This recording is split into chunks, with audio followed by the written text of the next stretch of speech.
sebagai host podcast pada kali ini. Podcast ini adalah tempatnya mahasiswa hukum Universitas Muhammadiyah Kota Bumi untuk ngobrol santai tentang organisasi. Sebelumnya saya akan menjelaskan sedikit tentang IKMA Legal Standing. IKMA Legal Standing berdiri pada tahun 2022 untuk mewadahi atau tempat belajar mahasiswa hukum dan berkontribusi lebih dalam untuk memahami tentang organisasi. Nah, setiap episodenya kita bakalan dengerin cerita dari BPH IKMA Legal Standing. Jadi buat semua sobat hukum, stay tune ya. Nah, di sini udah ada ketiga KSB kita, yaitu ada Ketua Umum kita Farhan Maksum, ada Sekretaris Umum kita Haikal Hidayatullah, dan ada Bendahara Umum Melia Andani Putri. Pertama-tama, apa sih alasan kalian buat gabung ke IKMA dan milih jadi pemimpin organisasinya? Saya dulu apa sekretaris ini? Saya. Bisa ketua dulu. Kita perkenalan dulu berarti ya. Oke. Halo, saya Farhan Maksum selaku Ketua Umum. Saya dari pribadi saya sendiri, mengapa saya menjadi ketua umum? Ya karena apa ya? Sana suka menerima tantangan aja sebenarnya. Karena dari teman-teman, ajakan kawan-kawan, ajakan dari kating-kating, dosen, dan lingkungan-lingkungan benar itu. Lingkungan-lingkungan semua mengajak saya untuk menjadi ketua, untuk memegang. Oke, gitu aja. Kalau dari Sekretaris Umum? Nah, kalau jadi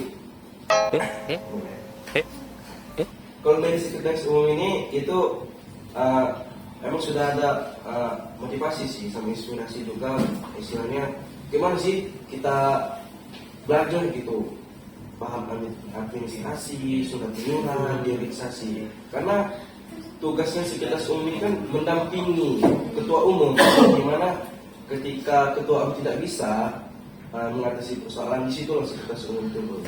Dan juga membantu ketua umum ketika ketua umum ada masalah dalam sistem di lapangan ataupun di dalam lingkup kampus. Dan selanjutnya saya memperkenalkan diri dulu. Perkenalkan, nama saya Melia Andani Putri selaku Bendahara Umum IKMA Legal Standing.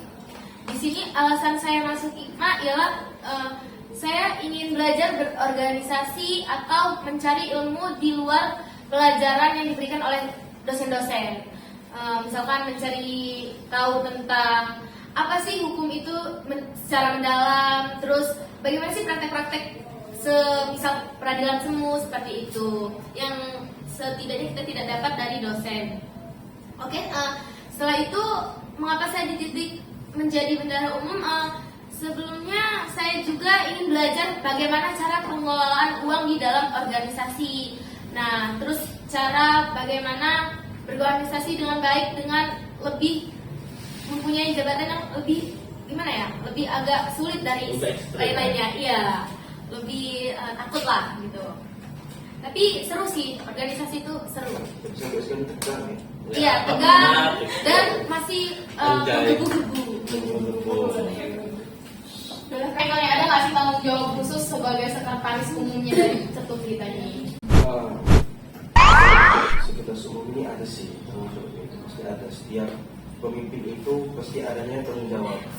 Khususnya di sekretaris umum ini, tanggung jawab ini cukup lumayan besar juga. Khususnya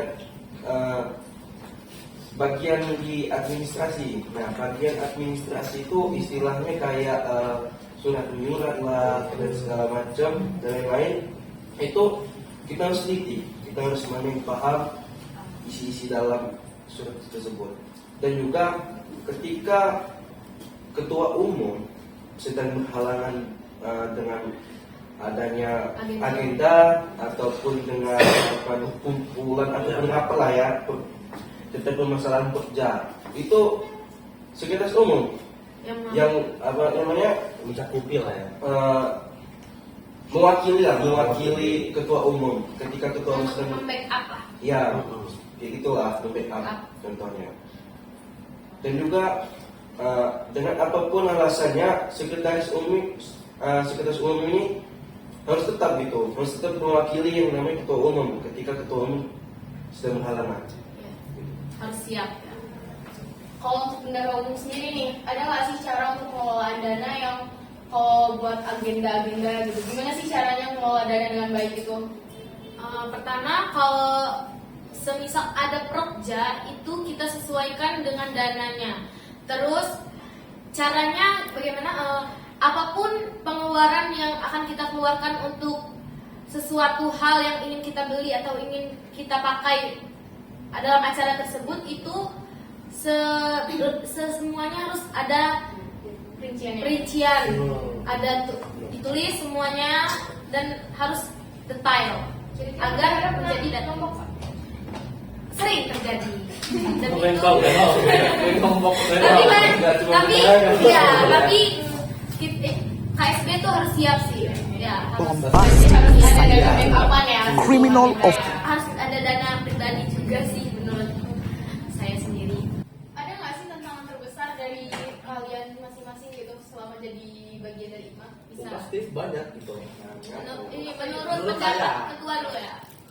Banyak sih rintangan-rintangan yang lewatin dari acara pelantikan, acara itu Makassar itu masa kasih sayang itu kalau misalnya dalam organisasi lain itu pengkaderan. Itu yang lumayan itu ya Makassar itu ya, Berat. ya kan? Berat benar Makassar itu. Ada total 49 yang kita kader. Itu alhamdulillahnya udah kita kader semua. Lancar. Dalam 2 hari itu Lancar. alhamdulillah. Ada pengalaman yang kurang disukai nggak sih kira-kira pas pengkaderan itu? Ada Banyak sekali, banyak banyak. sekali. Ya. Pertama ini menurut saya itu pertamanya adanya miscommunication itu membuat kita adanya keributan atau keretakan dalam hubungan pertemanan seperti itu. Berarti kedepannya menurut saya kalau ada agenda seperti itu lebih baik lagi komunikasinya. Menurut saya itu pandangan mereka. Kalau pandangan saya sih nggak 49 calon kader ini nggak semua yang ada di mahasiswa hukum, khususnya di prodi hukum ya, itu bukan semua 49, itu masih banyak lain-lain yang nggak mengikuti pengkaderan IKMA ini. Jadi harapannya untuk kedepannya mudah-mudahan seluruh kader ini bisa lah masuk di IKMA Legal Standing ini. Jangan hanya separuh aja gitu. Tapi alhamdulillah 49 yang sudah di kader ini aktif di masing-masing bidangnya ya. Tuh. Berarti buat yang terakhir nih ya, apa sih harapan kalian buat IKMA Legal Standing? Nah, bahasa dulu nih nanti ya. Boleh. Pas ya. Oh, anjay. Nah, jadi harapan saya ini semoga bukan calon-calon sebenarnya, kader-kader IKMA ini bisa terbang ke provinsi, bisa terbang ke internasional dalam bidang-bidangnya masing-masing ya, seperti Mutkot, IKMA Advokasi, apalagi bidang-bidang lain contohnya di RPH ya, pelatihan semua itu bisa tingkat ke pancanegara ya, semoga ya itu aja sih Baik lomba ya. Lomba-lomba ya Lebih maju itu. dari kita intinya. Nah, harapan lainnya mungkin bisa disampaikan ke Bentong dan Silakan Dosenku. Kalau saya sih simpel aja sih. Kedepannya IKMA Legal Standing ini khususnya bukan untuk kader-kadernya doang sih, BPH, kader-kadernya juga tetap jaga solidaritas itu yang penting. Oh dia pasti Banget sih itu ya. itu asli. Karena gerakan itu tidak akan maju kalau tidak ada namanya Kekompakan. Bakat. itu aja sih.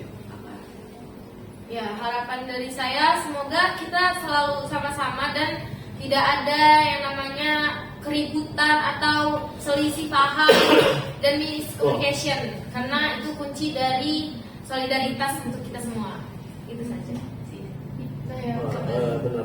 Jadi buat sobat hukum yang belum ikut pengkaderan atau belum gabung belum join ke IKMA Legal Standing, harapannya tahun depan kita bisa join semua ya guys. Dadah.